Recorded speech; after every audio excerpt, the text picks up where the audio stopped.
Baik, perkenalkan nama saya Siska Natalis Sarapani. Saya dari Universitas Palangkaraya, Program Studi Pendidikan Bahasa dan Sastra Indonesia.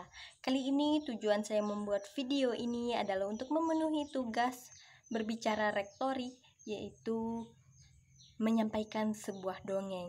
Saya akan menyampaikan sebuah dongeng yang berjudul Kancil dan Buaya. Langsung saja, alhasil pada zaman dahulu ada seekor kancil dan buaya yang tinggal di satu hutan yang sama. Sudah lama buaya mengincar daging kancil. Namun berkali-kali usaha buaya itu sia-sia karena kecerdasan si kancil. Kancil pun terus lolos dari kejaran buaya. Namun tetap saja kancil merasa khawatir di dalam hatinya. Takut suatu saat dia lengah dan buaya bisa menerkam dia dan memakan dagingnya. Lalu kancil pun berpikir dia akan pindah dari hutan tersebut. Beberapa hari, beberapa saat, buaya pun berpikir, mengapa aku tidak melihat jejak si kancil, tidak melihat gerak-gerik kancil sudah di hutan ini, ujar buaya di dalam hatinya. Lalu buaya pun memutuskan untuk mencari si kancil. Buaya sudah mencari kancil kesana kesini, namun tetap saja buaya tidak menemukan si kancil. Lalu dia menanyakan ke hewan-hewan yang ada di dalam hutan tersebut. "Oh, kancil ya," kata burung kecil. Lalu, "Iya," kata buaya. "Di mana kancil?" "Kancil sudah pindah di hilir sungai, di tepi hilir sungai di pohon besar." Lalu buaya pun merasa senang sekali mendapatkan informasi tersebut. Buaya pun langsung bergegas pindah ke tempat di mana kancil tinggal. Namun dia tak ingin menyia-nyiakan kesempatannya tersebut. Buaya pun sudah menyusun strategi. Buaya pun sudah memikirkan bahwa dia akan melihat gerak-gerik kancil, yang dimana keseharian kancil yang tinggal tersebut. Dia akan mempelajarinya agar dia bisa menerkam si kancil. Lalu dia bersembunyi, dia melihat keseharian kancil. Ternyata kancil kesehariannya dia memakan buah di sebuah pulau kecil, yaitu memakan buah apel. Namun untuk sampai ke tempat yang ditujunya, yaitu ke pohon apel tersebut, kancil harus menyeberangi sebuah sungai. Ada bebatuan besar yang harus dilewatinya. Lalu buaya pun berpikir, "Oh, ternyata kancil di situ tempatnya."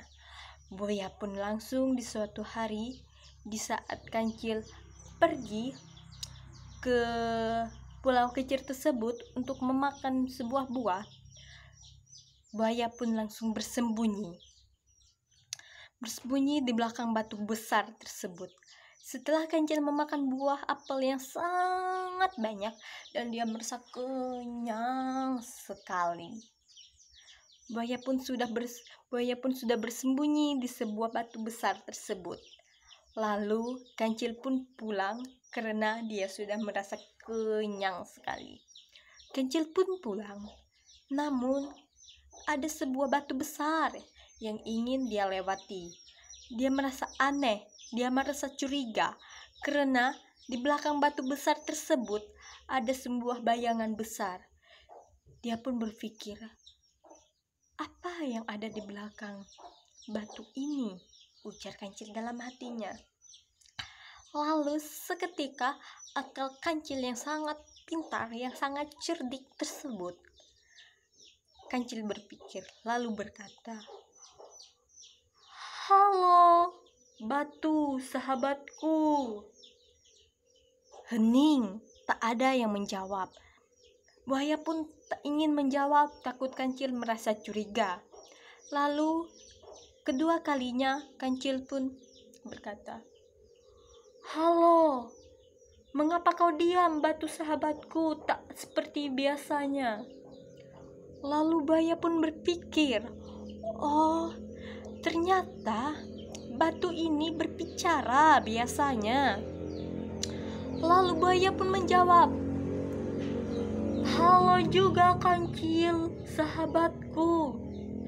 Kancil pun tertawa terbahak-bahak di dalam hatinya. Betapa bodohnya buaya ini. Lalu kancil pun berkata, "Oh, ternyata kau buaya yang ada di batu besar tersebut. Betapa bodohnya kau menjawab aku," kata kancil. Lalu buaya pun berkata, "Iya kancil, aku di sini." "Mengapa sampai begitunya kau mengejarku sampai sini?" kata kancil.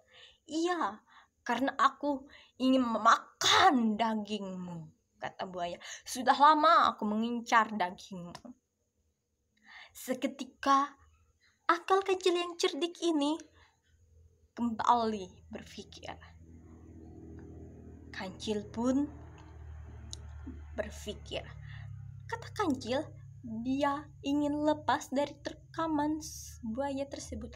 Lalu kancil pun berkata, "Buaya, buka mulutmu lebar-lebar agar aku bisa melompat masuk ke dalam mulutmu." Lalu betapa karena senang mendengar perkataan kancil tersebut, lalu buaya pun membuka lebar-lebar mulutnya. Kancil yang mengetahui bahwa buaya yang membuka mulutnya, matanya akan tertutup. Seketika buaya membuka mulutnya lebar-lebar dan kancil pun langsung melompat melewati kepala buaya. Lalu berlari ke atas pohon yang besar di mana tempat tinggalnya tersebut. Lalu berkata, "Selamatlah aku." Lalu buaya pun merasa kesal sekali karena dia sudah menyia-nyiakan beberapa kali kesempatan emasnya untuk menerkam si kancil.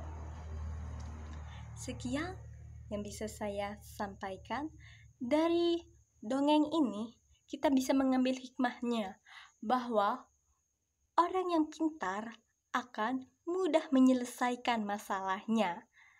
Namun, orang yang bodoh akan terus kehilangan kesempatan emasnya. Sekian, saya mohon maaf jika ada kata-kata saya yang kurang sopan, kata-kata saya yang melenceng dari